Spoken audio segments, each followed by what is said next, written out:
होगी होता नहीं हो मैंने उल्टी नहीं इलेक्ट्रिक का ओ डायरी लाओ मेरी स्टार्ट।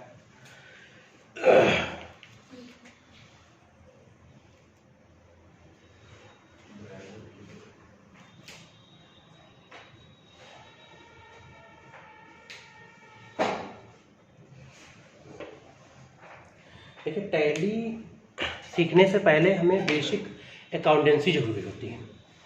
तो बेसिक अकाउंटेंसी की अगर बात की जाए तो बेसिक जब तक अगर आप टैली नहीं सीखेंगे, टैली सीखने के पहले आपको बेसिक अकाउंटेंसी में लेज़र है क्या होता है, बैलेंस शीट क्या होती है और आपका ट्रायल बैलेंस क्या होता है, यानी कि खाता की पुस्तकें हैं। बहुत सारे बच्चे बैकग्राउंड जिनका कॉमर्स से होता है तो उनको अकाउंटेंसी पता होता है कि अकाउंटेंसी क्या है, या लेजर अकाउंट क्या है, बैलेंस शीट क्या है, प्रॉफिट एंड लॉस अकाउंट क्या होता है, या इसको हम कैसे बनाएंगे। डायरेक्ट हम लोग टैली पर अगर आ जाते हैं तो टैली से को हमें समझने में बहुत ज़्यादा दिक्कतें होंगी। तो सबसे पहले कुछ हमने आपको यहाँ पर बताया गया होगा।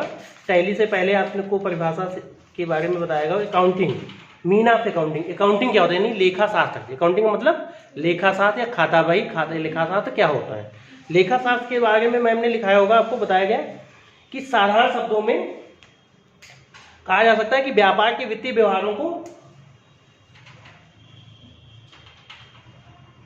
व्यापार के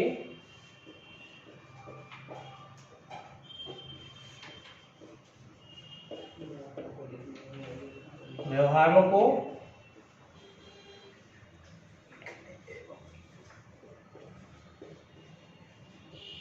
लिखने, वर्गीकरण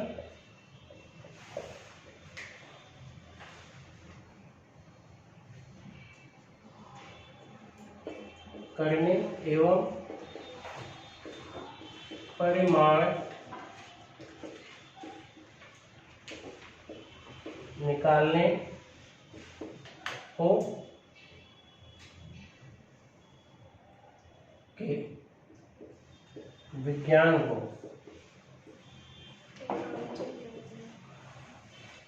अकाउंटिंग कहते हैं।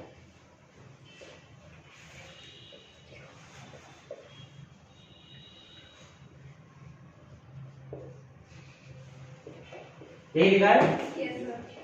अब यहाँ पे आता है व्यापार के वित्तीय व्यवहार। वित्तीय व्यवहार क्या होते हैं, देखो अगर ये वित्त व्यवहार की बात अगर की जाए तो हर सेक्टर में अकाउंटेंसी को अच्छा समझने के लिए हम अपने खुद के डेली रूटीन यानी कि पर्सनल लाइफ को अगर एक्सप्लेन कर लें तो बहुत अच्छे तरीके से हम बिजनेस को समझ सकते हैं, या बिजनेस के रिलेटेड जो वित्तीय फाइनेंशियल स्टेटमेंट्स होते हैं उनको हम अच्छे तरीके से समझ सकते हैं।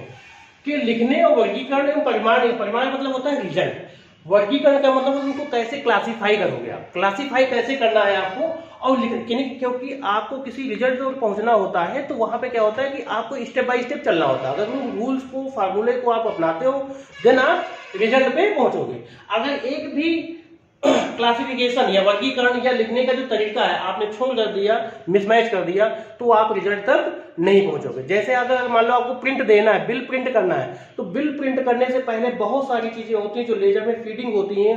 अगर भी एक भी लेजर फीड सही नहीं होगा तो बिल प्रिंट नहीं होगा, चेक प्रिंट नहीं होगा, किसी की बैलेंस शीट सही नहीं आएगी। कंप्यूटर तो देगा लेकिन वो आपके द्वारा गलत इंडिकेशन जो दिया गया उसके हिसाब से ही वो रिजल्ट देगा। तो यहाँ पे बात आती है कि वित्तीय व्यवहार की बात की जाए तो जैसे डेली रूटीन पे हमारे पास जितने भी खर्चे होते हैं उनको हम लोग लिखते हैं। अब उस किस बुक में लिखते हैं, कैसे लिखा जाता है, उसको हम क्रमबद्ध तरीके से इसमें सीखेंगे। तो बेसिक मतलब शुरुआत में हम लोग